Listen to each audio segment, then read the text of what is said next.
अस्सलामुअलैकुम। आज मैं आप लोगों को पूरी के साथ खाने वाली एक बहुत ही ज्यादा मजेदार आलू की सब्जी की रेसिपी शेयर कर रही हूँ। ये बहुत सिंपल, इजी और डिलीशियस रेसिपी है। तो चलिए इस मजेदार रेसिपी को बनाना हम शुरू करते हैं।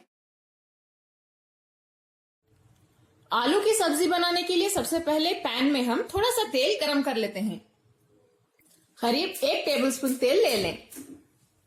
इसे हाई फ्लेम पे गरम कर लें। तेल हमारा गरम हो चुका है। फ्लेम को मीडियम पे रख के धीरे से हम इसमें 1 टीस्पून जीरा डाल देते हैं, 2 लौंग और 1 इलायची। इन्हें हल्का सा सौटे कर लें। नेक्स्ट हम इसमें 2 मीडियम साइज की बारीक पिसी हुई प्याज डाल देते हैं। प्याज के पेस्ट को अच्छे से भून लें। इसका रंग बदलने तक इसे हाई फ्लेम पे ऐसे ही भूनते रहिए।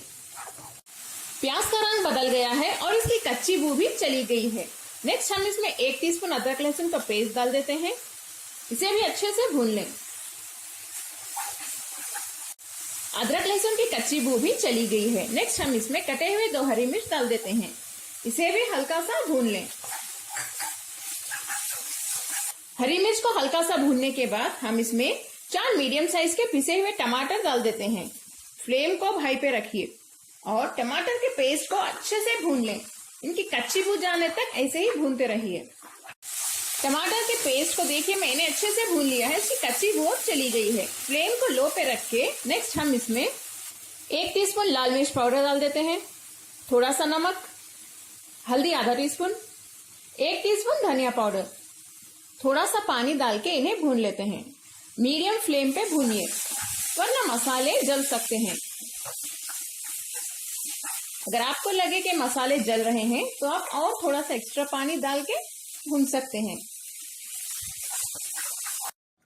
मैंने 5 मीडियम साइज के आलू को पहले से ही बॉईल करके यानी उबाल के उसका छिलका निकाल के रेडी रख लिया है और 3 से 4 आलू को मैंने देखिए इस तरह से छोटे छोटे पीसेस में कट कर लिया है और बाकी 1 या 1.5 आलू को इस तरह से मैश करके भी रख लें।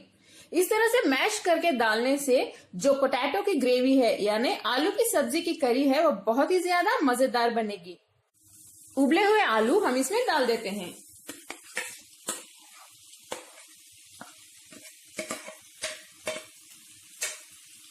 आलू डालने के बाद इसे भी अच्छे से मिक्स कर लें इन मसालों के साथ। आलू को मसालों के साथ अच्छे से मिक्स करने के बाद हम इसमें थोड़ा सा पानी डाल देते हैं। पानी मैंने इस ग्लास से 1.5 ग्लास यानी 1.5 ग्लास डाला है। हम इसमें थोड़ी सी कसूरी मेथी डाल देते हैं। देखिए ये करीब 2 टीस्पून होगी। आधा टीस्पून गरम मसाला पाउडर। फ्लेम को हाई पे रख के इसे मिक्स कर लें। इस वक्त आप नमक भी चेक कर लें। अगर आपको नमक कम लगा तो थोड़ा सा नमक डाल सकते हैं। आखिर में हम इसमें थोड़े से बारीक कटे हुए धनिया के पत्ते भी डाल देते हैं। बहुत अच्छी खुशबू आएगी इसकी। इसे भी मिक्स कर लें। हाई फ्लेम पे इसे 1 मिनट के लिए पकाने के बाद अब मैं फ्लेम को लो पे रख देती हूँ बस 2 मिनट के लिए। इस पे लिड बंद कर दें। 2 मिनट हो चुके हैं। अब मैं फ्लेम बंद कर देती हूँ। अगर आपको ग्रेवी और ज्यादा चाहिए तो पानी का क्वांटिटी आप बढ़ा सकते हैं। मैंने 1.5 ग्लास डाला था, अब 2 ग्लास भी डाल सकते हैं। इसका एक आखिरी स्टेप अभी बाकी है। जो लास्ट स्टेप है वो है टेम्परिंग यानी बघार। पैन में हम 2 टीस्पून घी डाल देते हैं। घी गर्म हो चुका है। इसमें आधा टीस्पून राई डाल दें। राई को थोड़ा सा स्प्लिटर होने देते हैं। नेक्स्ट इसमें डालें लाल सूखी मिर्च 4। आखिर में हम इसमें थोड़े से करिया पात डाल देते हैं। फ्लेम बंद कर दें। जब घी ठंडा हो जाएगा यानी टेम्परिंग जब ठंडी हो जाएगी हम इसमें 1/4 टीस्पून कश्मीरी लाल मिर्च पाउडर डाल देते हैं। अगर आपके पास कश्मीरी लाल मिर्च पाउडर ना हो तो आप नॉर्मल लाल मिर्च पाउडर भी डाल सकते हैं। इसे मिक्स कर लें। इस तरह लाल मिर्च पाउडर टेम्परिंग में यानी बघार में डालने से बहुत अच्छा कलर आएगा हमारे आलू के करी में। चलिए आलू की सब्जी में हमें टेम्परिंग डाल देते हैं। इसे डालने के बाद अच्छे से मिक्स कर लें।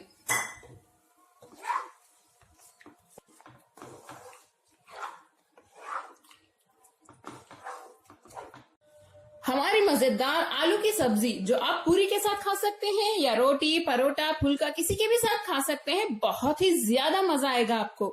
आप लोग इसे जरूर ट्राई करें। जो हमने आखिर में टेम्परिंग करी है उससे और भी ज्यादा इसका टेस्ट बढ़ जाएगा, क्योंकि हमने इसमें घी डाला है। अगर आपके पास घी ना हो तो आप तेल का भी इस्तेमाल कर सकते हैं, लेकिन घी का तड़का देने से स्वाद बहुत ही ज्यादा बढ़ जाएगा। इस रेसिपी को आप लोग जरूर ट्राई करें और कमेंट्स में बताएं आपको मेरी आज की रेसिपी कैसी लगी। अगर आपको मेरी रेसिपी पसंद आई तो प्लीज मेरे चैनल कुक विद फैम को जरूर सब्सक्राइब करें। इस वीडियो को लाइक करें और अपने फैमिली और फ्रेंड्स के साथ शेयर भी करें। अस्सलाम वालेकुम।